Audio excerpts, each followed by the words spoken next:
All right, hey everyone. Welcome to the director's commentary for the first season of The Office. Um, as a brief introduction, my name is Johnson Crab. Um, I directed 13 episodes of The Office between seasons 2 and 6. I'm credited as a producer in about 2 dozen more. I was also a mainstay in the writers' room for my stint on The Office there. But I was only credited for maybe about 2 or 3 episodes as head writer.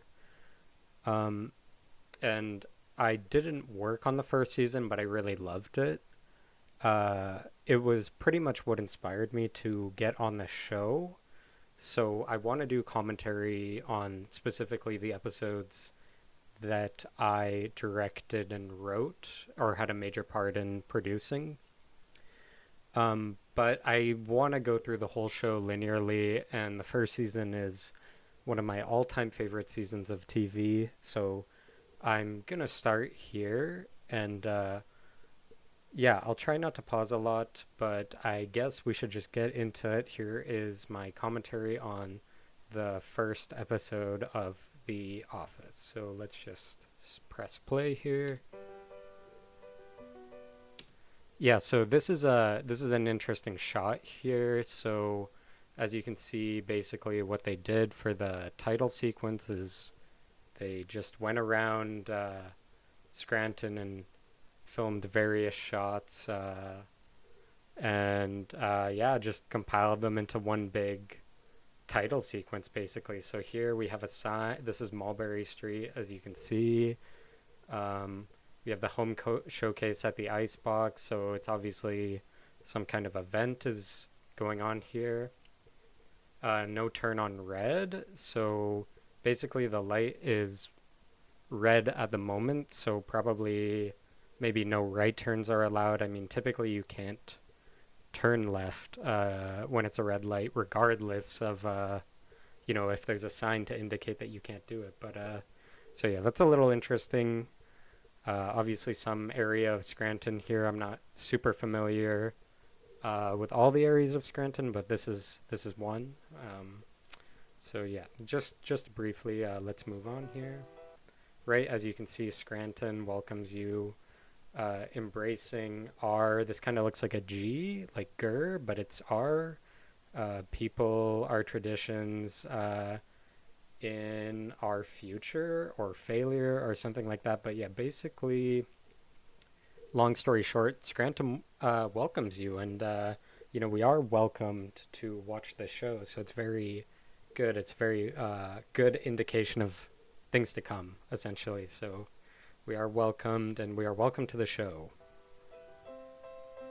And here we have it, Dunder Mifflin Incorporated. So this basically says everything you need to know about the series.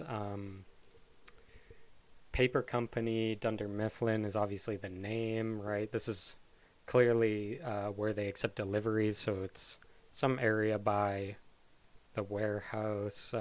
Will call here. Dock 1 and Dock 2. Obviously, Dock 1 will be to the left of the arrow. There's kind of a little black arrow here to indicate where Dock 1 is, and then there's a arrow that points to the right to indicate where well, not really an arrow, but this is very common in design. So Dock 1 to the left, Dock 2 to the right, and deliveries. So we can see here this text almost looks like it's been added in post. I mean, I can't speak to that for sure, but yeah, so moving on. So here we have Steve, who you know as Michael. So he was a great guy to work with, lovely personality. I have I have many stories with Steve. He's just a great guy. Talked to him a lot at craft services and things like that. Here we can see, he looks pretty good in this shot, right? Obviously, standard season 1 Steve look with the hair a bit more slicked back there. Obviously, his name in the bottom left, he is the star of the show after all for the first 7 or so seasons. He's the star, and yep. So moving on. So this is just your standard photocopier printer that you would probably find in any office space or building. Several buttons here that correspond with several functions of the printer. So we have ledger, legal, letter, and invoice. So these are obviously preset functions that many businesses use frequently for printing various types of letterhead or paper sizes. And obviously, we are actively photocopying some paper. Some printers, they suck the paper up and scan it and spit out a photocopy. This is obviously one where you place the paper face down and it'll just copy it. And, I'm not too familiar with the technology behind it, but it's essentially it shoots a light at it and can somehow get that information off the paper without, sucking it up. And who even knows what goes on there? But this is clearly what's happening here. Printer has a small screen, maybe to indicate some sort of the status of the printing and all that. Right, just at your old calculator, you don't see these too often. We see the numbers 965. Now, I'm not sure if there's any significance to these numbers or if they were chosen arbitrarily or not. Some standard functions. That could be 965 maybe corresponds with some sort of number that was meaningful to the person who put together the title sequence here. And we don't really know whose hand this is, but we can maybe assume that it's Kevin in accounting just based off the size of the hand. And in accounting, you're probably more likely to use a calculator than a position like sales or quality assurance or customer relations or even in management. So it's a safe bet. This is most likely Kevin typing on this calculator. So as we know, Kevin. Okay, moving on. Oh, I just want to rewind here for a second. Oops. Okay, well, we can just, we'll rewatch this here for a second. So again, we see Steve just going through the printer. Okay, so, yeah, so 9653. So going back to the significance of 965, could be that 9653 has some significance to the person who created the title sequence. I'm not entirely sure, but it could be that is the case. So let's just try to pause here and see if a number is added. Nope, but it is. We are adding on to 9653. Okay. So here we see Rainn Wilson or Dwight on the show, and I did not like him. He was not a great person, terrible to work with. He would not listen to my direction. He did not like my writing. He's an awful, awful man, and I think about it a lot. It consumes my thoughts. And you can see he's shredding some sort of credit card, much like he shredded me on set for various scripts that I had written and my methods of directing. So in a way, this is symbolized as our relation. I feel like the credit card, and Dwight is obviously Rainn. So he's a bad guy, and we don't like him. And okay, moving on. So this is whiteout. It's typically used in an office setting to correct mistakes on written forms. Not much to say here. Typically, yeah, just for mistakes, essentially. Again, we see the photocopier. Now, it's hard to say whether this is the same document that was being scanned earlier in the title sequence or if this is a separate document, but clearly it's not being monitored because, as you can see, the papers are directly flying out of the copier. So this is poor practice in general. I mean, it's extremely unprofessional, but the entire office is a little unprofessional, as we know in through watching the show. So it's kind of clear like this thing could happen in the office. So, but in a normal office setting, this is a little far fetched. I don't think papers would be flying out of the copier. So, and here we have John. I also do not like John. He is also a bad man. He was colluding essentially with Rain throughout my entire run on the series. He does not follow direction. He had numerous problems also with the writing. He had a problem with me personally, and to be fair, I also had personal problems with him. He was arrogant and full of himself, and you can see here he has a small mug. It says football or something or other. He is not a football fan. He is a phony. He is a fraud. Um, this is probably not his real hair. He wore a wig for much of the series because he refused to cooperate with my direction. I said no wigs. And you can see here he's casually talking on the phone, many pencils and standard office supplies. He has a lamp. All believable in an office environment. We see obviously the Cisco phones, which are very popular in office spaces, and he is wearing a watch, which he most likely stole. I suppose this is his character, but he is a bad man, and I do not like him personally. And I've continued to write several letters to him and his family out of spite and anger. So this is just someone highlighting a document here. Important information to be remembered. Jenna was okay, but I feel too often she would take Rain and John's sides, so I am not a fan. I don't have spite or resentment or anger towards her, but it was often the case that she was not really taking my side, even though I was writing good scripts, episodes, and directing in a way that everyone loved, and everyone would always tell me they loved, and everyone was against me, essentially. So Jenna is bad in a sense that she didn't stand up for me, but she is an okay person, but still I would not invite her over to dinner or let her near my family. So as we can see, she has several pens. Obviously, name in the bottom left. She was the receptionist for the first couple of seasons here.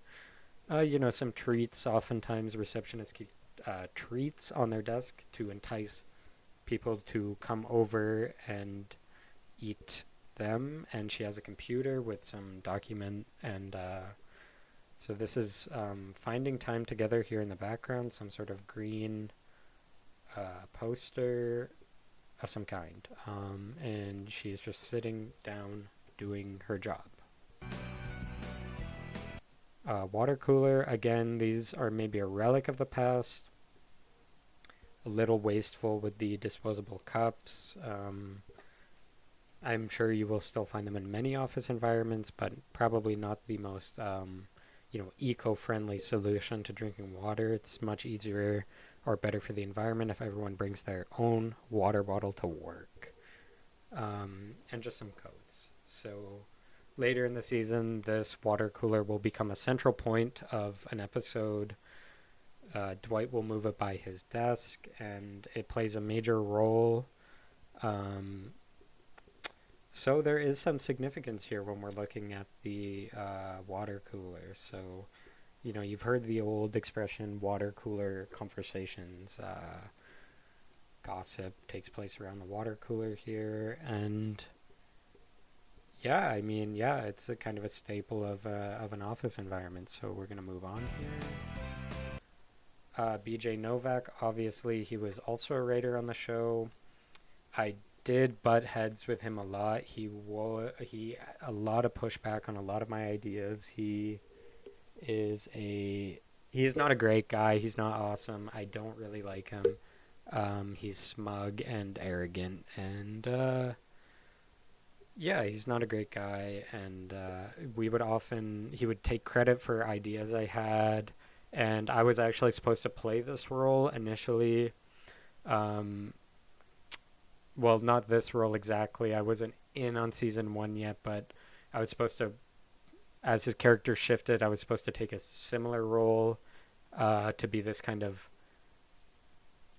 I guess, temporary worker, and I had written several scripts for myself. There was a lot of pushback there. He was basically responsible for me leaving the show, and then he left himself after.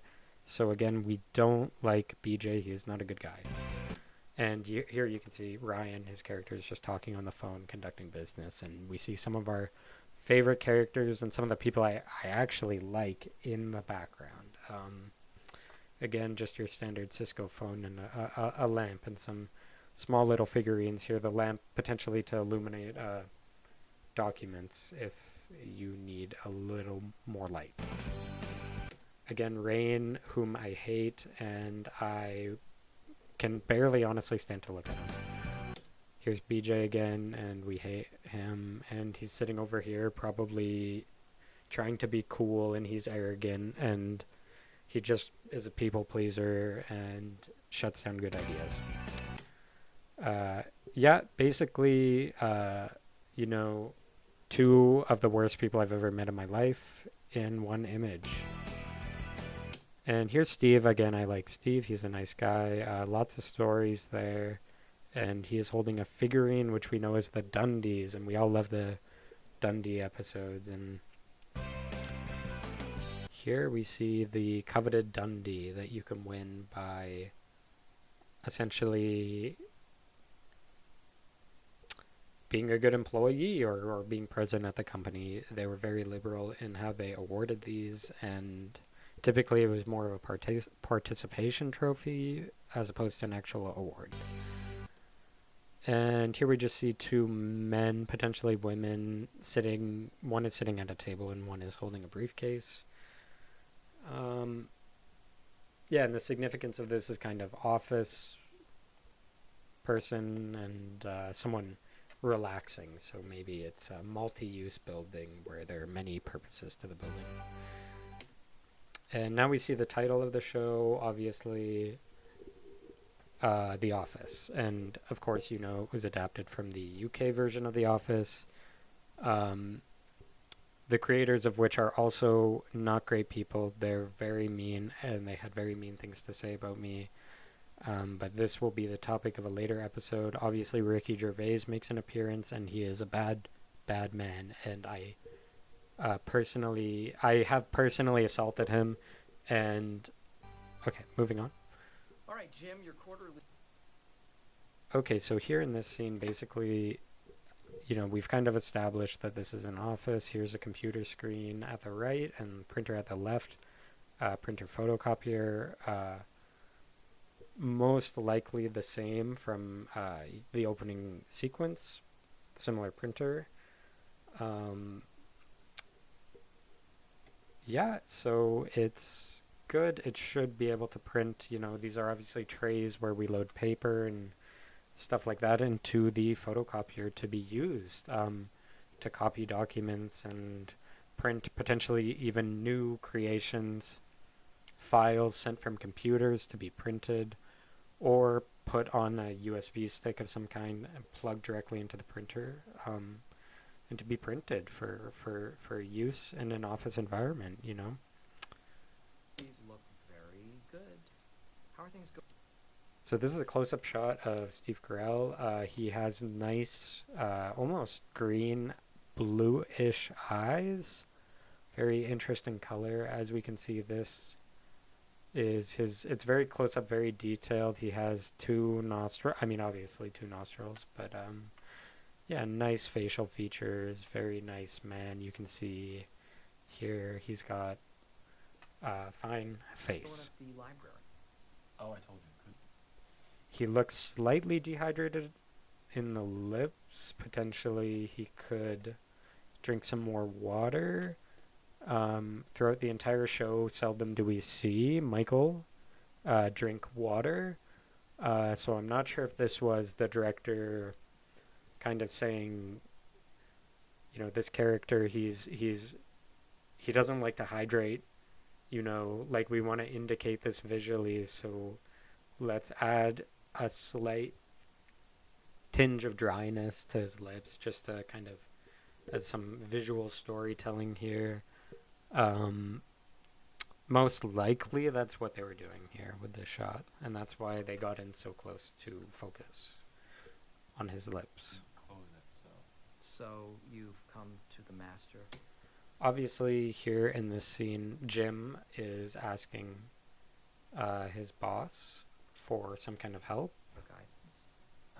Is this what you're saying, Grasshopper? Actually, you called me in here. Oh, it appears that Michael has called Jim in. It's funny because in terms of a real relation between Steve and John, it wouldn't be this way. John was always trying to impress Steve because he knew that his ability to act and his capability was a lot lower than Steve Carell's, and he knew that his career was going to be a failure, and we've seen now that it is, and I do revel in that fact. I enjoy seeing him fail and doing basically essentially no-name TV shows that no one cares about. So he was always trying to, ride on his coattails essentially and try to capture some of Steve's stardom. Obviously, to no success, Steve saw right through it. Okay, moving on. All right. Well, let me show you how it's done. Yes, I'd like to speak to your office. Again, like I said, it would not be the case. He would be showing him how it's done because John had nothing to offer. Manager, please. He was a terrible actor and bad person. I hate to reiterate it. Yes, hello. This is Michael Scott. I am the regional manager of Dunder Mifflin Paper Products. All right, guys, and that's it. I'm running out of time here, so we're going to cut the commentary short here. Part 2 will be coming out in probably 1 month. I have a very busy schedule. I'm locked in litigation from some of these still, but I don't need to discuss this. Goodbye.